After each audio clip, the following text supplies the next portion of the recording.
it's just an impossible task. We could argue, I guess, a legal case of how and what transpired, but the burden of proof is very much on the defendant to show the contamination, and there's just no way of doing it 8 years after the fact.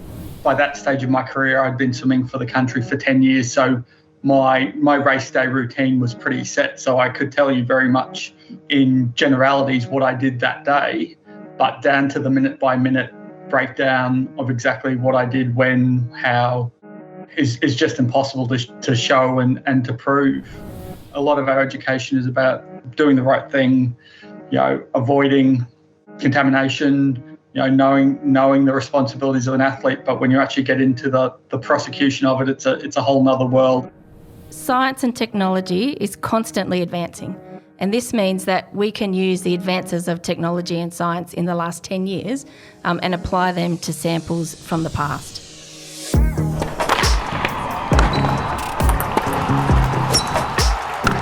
Welcome to Onside, the official podcast of Sport Integrity Australia. Our mission is to protect the integrity of sport and the health and welfare of those who participate in Australian sport. Hello and welcome to Sport Integrity Australia's podcast Onside. I'm Tim Gavel. With the Beijing Winter Games just over 2 months away, Sport Integrity Australia has launched an e-learning course to help Olympians, Paralympians and their support staff navigate the integrity rules in place at the Games. Developed in conjunction with Drug Free Sport New Zealand and the US Anti-Doping Agency, the course includes information on testing, whereabouts, international medications, rules rules betting on events and much more. Check it out on our online learning platform at elearning.sportintegrity.gov.au. The World Anti-Doping Agency's new prohibited list comes into force on the 1st of January 2022. The list sets out what substances and methods are prohibited both in and out of competition and which substances are banned in particular sports. We'll discuss some of the major changes later in this episode. On this podcast, we'll look at the issue of low-level detections of banned substances in athletes' urine and blood samples. Improvements in science and technology and lab testing means that substances can now be detected at much lower levels than in the past. These low-level detections have caused some controversy in anti-doping circles in recent years because of uncertainty of what a low level of a banned substance in a sample might mean. It could be the result of microdosing, detection at the end of a cycle, or inadvertent doping from a contaminated product. Our guest today will be triple Olympic medalist Brenton Rickard and Sport Integrity Australia's Chief Science Officer, Dr. Naomi Speers. Brenton Rickard was tested on the 1st of August 2012 after competing in the 200 metres breaststroke at the London Olympics. His sample was retested in 2020, 8 years later. The reanalysis tested positive to a small amount of a banned diuretic, and the International Olympic Committee started proceedings in the Court of Arbitration for Sport to void all of Brenton's results from the London Olympics, including his bronze medal won in the 4x100 medley relay, where he swam in the heats. It was a devastating blow to Brenton, and he declared his innocence and challenged the IOC move.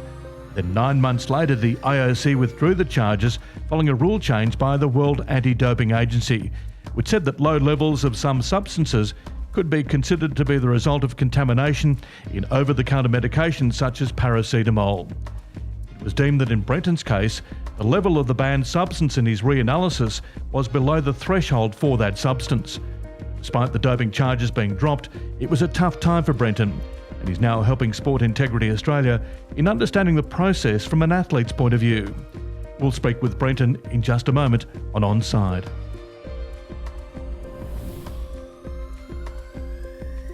As we've just mentioned, Australian swimmer Brenton Rickard is working with Sport Integrity Australia to assist the agency in a range of ways after his case with the International Olympic Committee. And Brenton Rickard joins us now on Onside.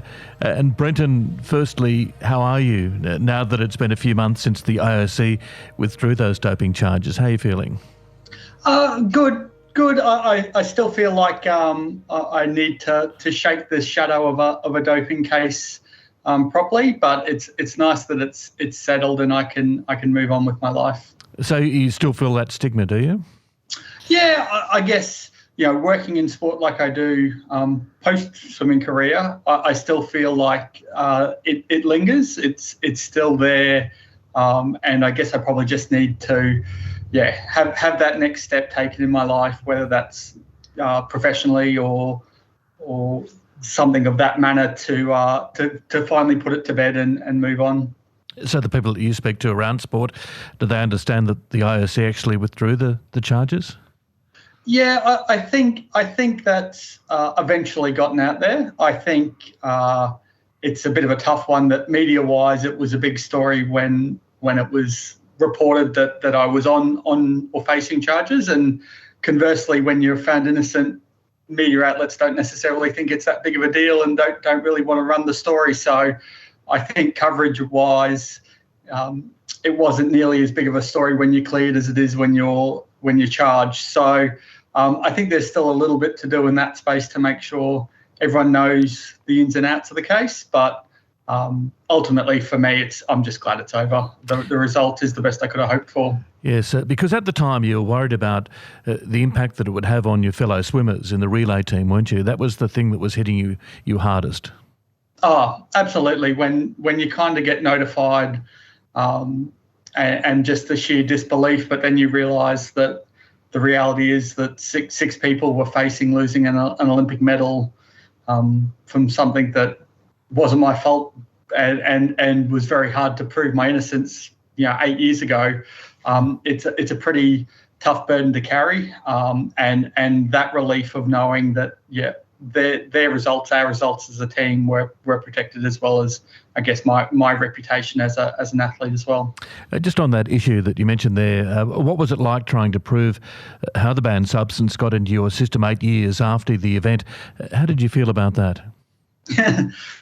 Hopeless is the simple way of putting it. It's just an impossible task, and we could argue, I guess, a legal case of how and what transpired, but the burden of proof is very much on the defendant to show the contamination, and there's just no way of doing it 8 years after the fact. So understanding that, I guess, from a legality point of view, and the tough place it puts you in as the defendant was incredibly hard to get your head around and deal with emotionally. So, I guess I'm fortunate that our legal argument, along with other legal arguments around the world, got me to the right result. But it's a very tough place for anyone to be in. So I can imagine it's tough remembering what you did 8 years ago. That's the hardest part, isn't it? Yeah, the true details of exactly what you did on that day is very tough. I guess by that stage of my career, I'd been swimming for the country for 10 years, so my race day routine was pretty set. So I could tell you very much in generalities what I did that day, but down to the minute by minute breakdown of exactly what I did, when, how, etc. Is just impossible to show and to prove. Can you say in your own words how the result came about? As I said, I think our argument, paired with some other arguments in similar cases around the world, gave the doping authorities pause to investigate diuretics and how they can come into an athlete's system. And so, without going too far down the rabbit hole, as the type of drug they are or chemical they are, they can be contaminants in, I guess, the most likely class is non-steroid anti-inflammatory drugs. So paracetamol and ibuprofen, any of these things can contain small traces of diuretics, and these concentrations are minute and well within the standards of, I guess, good manufacturing practice for pharmaceutical companies. But I guess the anti-doping agencies have done such a good job of improving their tests that their tests are so finely tuned that they can pick them up. And the way the rules were written, especially, I guess, 8 years ago from when my test was, didn't allow any subtlety that contamination could happen of that nature, and therefore wouldn't be the fault of the athlete just taking a non-prescription medication. I guess you're well educated now in the whole process. Yes, and I'd like to think I was well educated then, but when you actually get into the process of a case, I think a lot of our education is about doing the right thing, avoiding contamination, knowing the responsibilities of an athlete. But when you actually get into the prosecution of it, it's a whole nother world, and you still feel a little lost in there at times. But as I said, ultimately the right result was made. Where do you think the process can be improved then? I think, as I said, I think anti-doping agencies have tried very hard to, catch cheats. They've improved testing. I think the retest program, in its base philosophy, is a great idea. That if people are taking highly advanced drugs that we don't have a test for, we should be able to test them in the future to find those drugs. I think what you find is a law of unintended consequence, that you retest things and you pick up minute traces of contamination, and ultimately you leave an athlete without any real hope of proving their innocence. So understanding as testing improves, as different processes are put in place to try to catch people deliberately cheating, you also need to adjust policies and rules to then not punish innocent people for things outside of their control, like me. So I think that needs to be at the forefront of WADA's mind. And then I think Australia, and I don't want to bag out the sports industry in Australia, but I think there's an issue there that we rightly view doping as a real cardinal sin, but cases like mine show that you can end up in this world without doing anything wrong and be punished for it considerably. I work in sport, and basically as soon as I got notified of my case, I had to resign work. I couldn't no longer do my job under the way the Sports Australia framework work, in terms of being a staff member under a doping investigation, which it just adds another pressure to someone that's reeling from something that's pretty heartbreaking in its own right, to then have that professional and economic pressure lumped on top of that. I'll ask you in a moment to just the emotional range that you've been through in the last year or so, but what role do you hope to play in the future for agencies such as Sport Integrity Australia?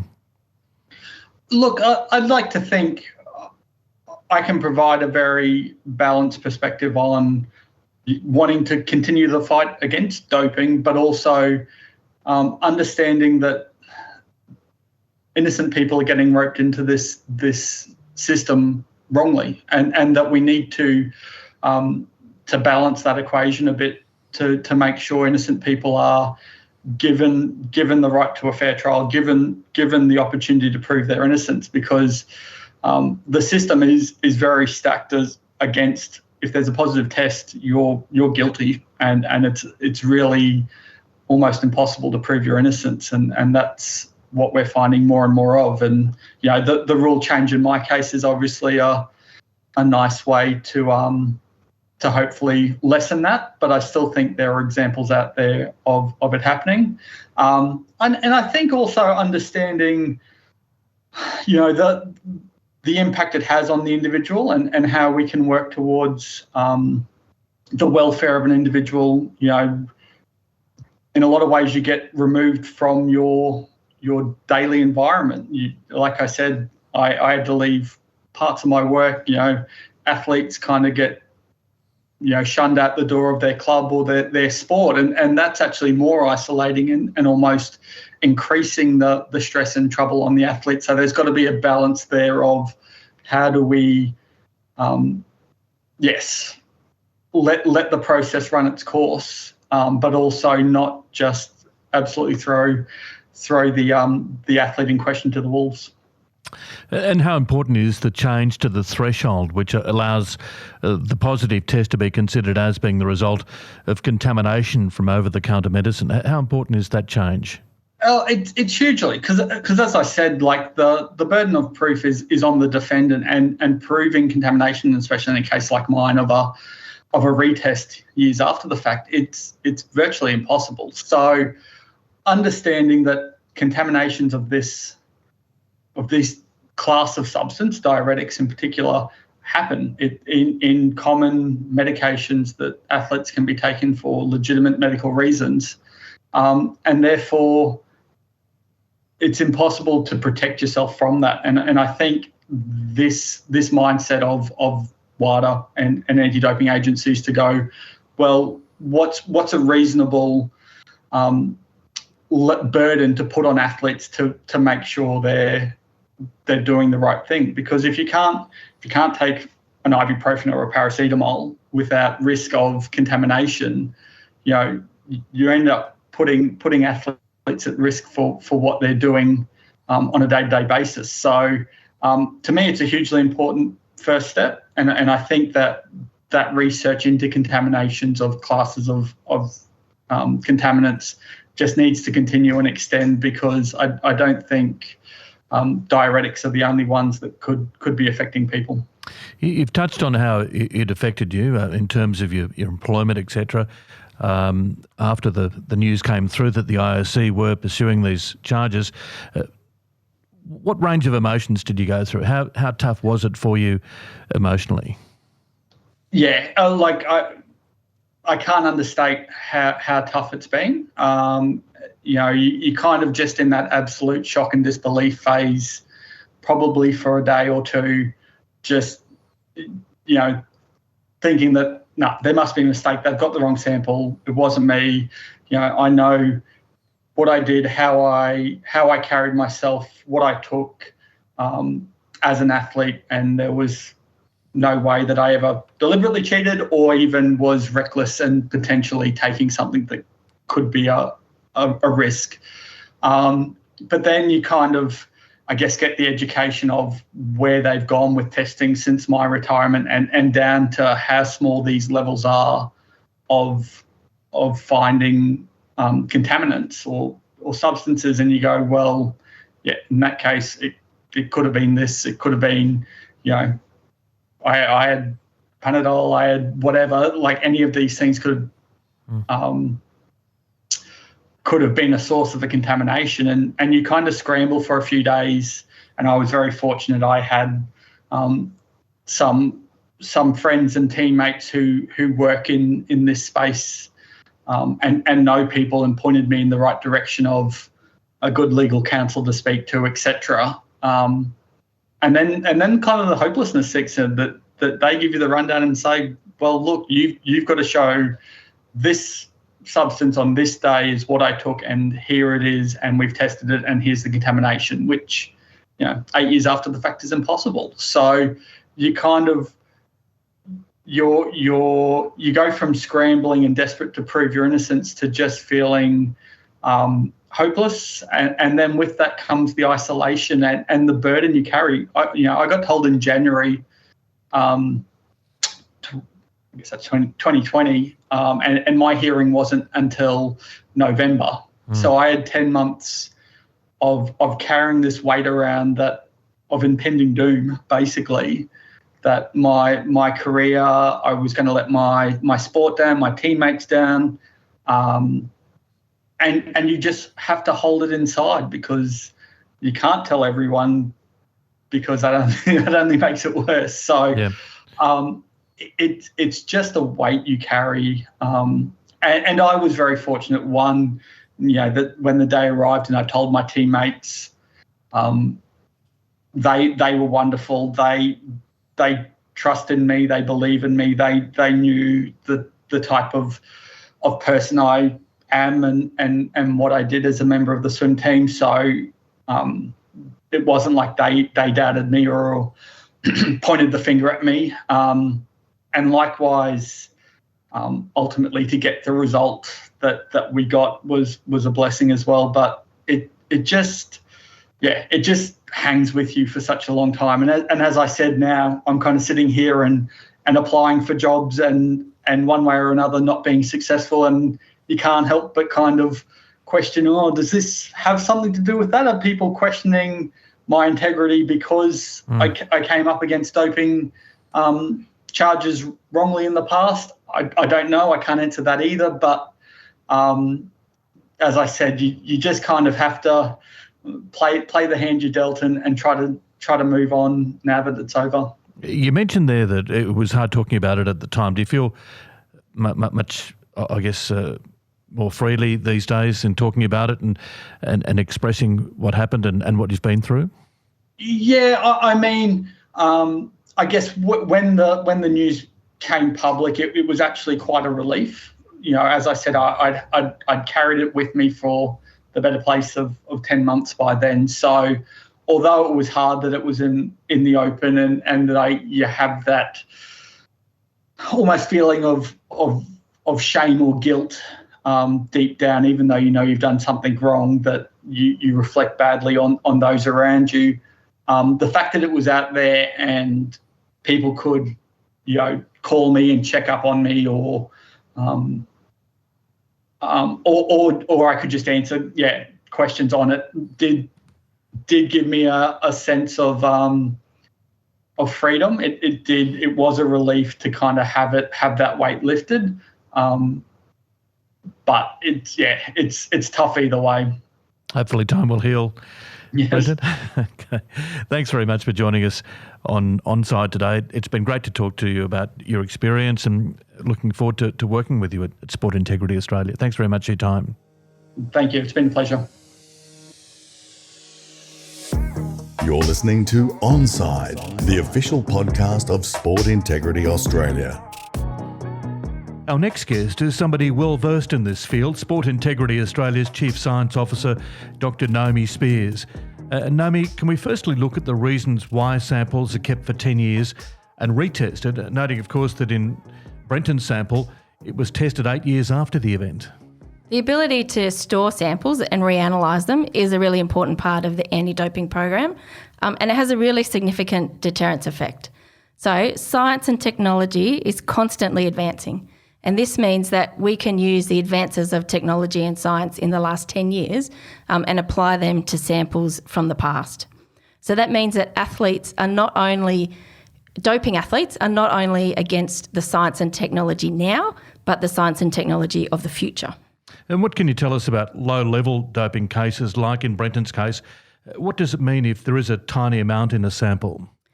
If there's a tiny amount in a sample, it could be caused by quite a few different reasons.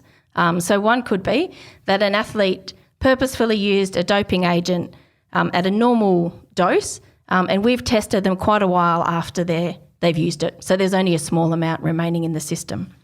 Another is what we call microdosing, and an athlete is purposefully using a doping agent, but instead of using what would be a normal dose, they're using quite a low dose, and maybe to try and avoid detection. So in that case, they might only have a small amount in their system at any time. And a third reason is inadvertent doping or accidental doping. So an athlete might have used a contaminated supplement, potentially a contaminated medication, or they might have come into contact with a doping agent some other way. You mentioned there contamination, also microdosing, and the end of a cycle. Is there any way you can tell which of these is most likely in a case? From a single scientific result, so the level in one person's sample at one point in time, we can't tell. That's why it's important to have the information, all the information of the case, and consider that together. In that context, the scientific information can contribute to what we know. And is there a danger that low levels detected using advanced technology could be the result of contamination? That's definitely possible. As we detect lower and lower amounts, then more and more contamination might be detected. You mentioned there contaminations. How can contaminations happen? So it could happen through a few different ways. So the first is supplements, and that's the main risk for Australian athletes. Unfortunately, supplement products don't always list on the label the ingredients that they contain. So they could contain a prohibited ingredient and it not be listed there, or the prohibited ingredient might be named, but with a weird plant or chemical name, so it's difficult to detect. And that's why we always reiterate to athletes that supplements are not risk-free, but if you're going to use one, make sure that it's batch tested. What about medications and shared kitchen equipment? Yeah, so medications is one that's come up recently, and there have been examples such as Brentons and ones overseas where athletes have tested positive from using a genuine pharmaceutical which was contaminated with really low levels of a prohibited substance. And because of that, WADA have recently changed some rules to make that more fair to athletes. All right. What can athletes do then to protect themselves from inadvertent cases? So the most important thing, as we spoke about supplements, make sure that you understand the risks. No supplement is risk-free, but if you're going to use one that's batch tested, and you can find those in the Sport Integrity Australia app. Another important thing for athletes is to make sure that you record and declare any medications that you use. And if you're travelling overseas, particularly in China and South America, then make sure that you record the meat that you eat as well, so that all that information is available if you were to have a positive test. Of course, ultimately, athletes are responsible for any substance found in their body. In Brenton's case, of course, the IOC withdrew from that case because there'd been a rule change relating to the threshold. Is that common? It's not common for the rules to change, no, but it's important that we continue to assess the rules and change them as needed. But any other athletes who are in the same situation as Brenton would have been given the same withdrawal on the change of the rules. Brenton has mentioned that he is going to be helping out Sport Integrity Australia. How important is it to have a debrief from an athlete who has been through this process? It's so important for us to keep talking to athletes and learning from them. Athletes are the focus of sport, and we need to make sure that our systems support them in the best way. And speaking to athletes who've been through processes like this is so valuable to us. And I mentioned at the start of the episode, the new prohibited list comes into force from the 1st of January 2022. There has been some major changes, particularly around salbutamol and glucocorticoids. Can we start with salbutamol? Can you explain that change?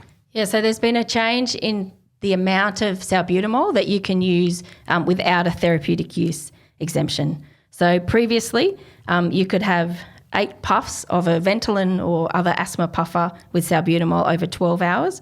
That's now changed to be 6 puffs over 8 hours.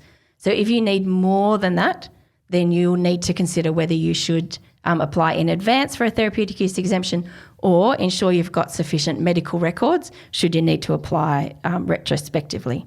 There's also been a major change to glucocorticoids, commonly known as cortisone, hasn't there? So there has been that change as well. Yes, so coming 1 January, all glucocorticoid injections are prohibited in competition.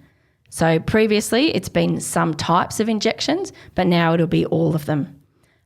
So it means that athletes and medical staff need to be aware of that change. Primarily, athletes will need to most likely keep a medical file to ensure that they've got all the records surrounding that injection should they need to apply for a TUE. But there's a lot of information on our website, some really good simple fact sheets for athletes and doctors about the change and what they need to do. Naomi, why have they made those changes? So with the salbutamol change, it's reflecting what use might cause athletes to go over the threshold that's set for salbutamol. So they've changed the number of doses in a time period to keep athletes under that threshold. And with the glucocorticoids, there's been some medical research that has shown that all injectable routes of administration can have a similar impact on the body. And so WADA have changed the rules to be consistent for all injections. Naomi, thanks very much for joining us on site. A lot of changes, a lot happening in this world, isn't there? There certainly is. Thank you very much for that. That is Dr. Naomi Speers. Thanks, Tim. And now for our segment From Left Field, where we answer a question from the public. Hi, my name's Annabelle and I'm a clean sport educator with Sport Integrity Australia. The question I have from left of field today is, do you have a case to plead if you test positive to a batch-tested supplement? Although batch-tested products are the lowest risk supplements, they do not provide a guarantee against testing positive, and you can still face an anti-doping sanction if you test positive from one of these products. The use of batch-tested supplements and evidence of research into the ingredients may assist in getting a reduced sanction by reducing your fault in committing the anti-doping rule violation. To Sport Integrity Australia's knowledge, there have been no cases in Australia or overseas where an athlete has tested positive to a batch-tested supplement. However, some athletes overseas who have tested positive to supplements that have been mislabelled have sought to sue supplement companies for damages. This would be a separate civil case and would be separate to any anti-doping legal proceedings. The anti-doping regime works under strict liability. That means that if an athlete returns a positive reading for a prohibited substance, even if it comes from a product which is mislabelled, athletes could still face a sanction for having the prohibited substance in their system. And thanks for listening to Onside this year, and thanks very much to all of our guests. It is shaping up to be a big year in sport in 2022 with the Winter Olympics and Paralympics, the FIFA Men's World Cup and the Birmingham Commonwealth Games. I'm Tim Gable, and we'll be back with more on Onside in 2022. You've been listening to Onside, the official podcast of Sport Integrity Australia. Send in your podcast questions or suggestions to media@sportintegrity.gov.au. For more information on Sport Integrity Australia, please visit our website www.sportintegrity.gov.au or check out our Clean Sport app.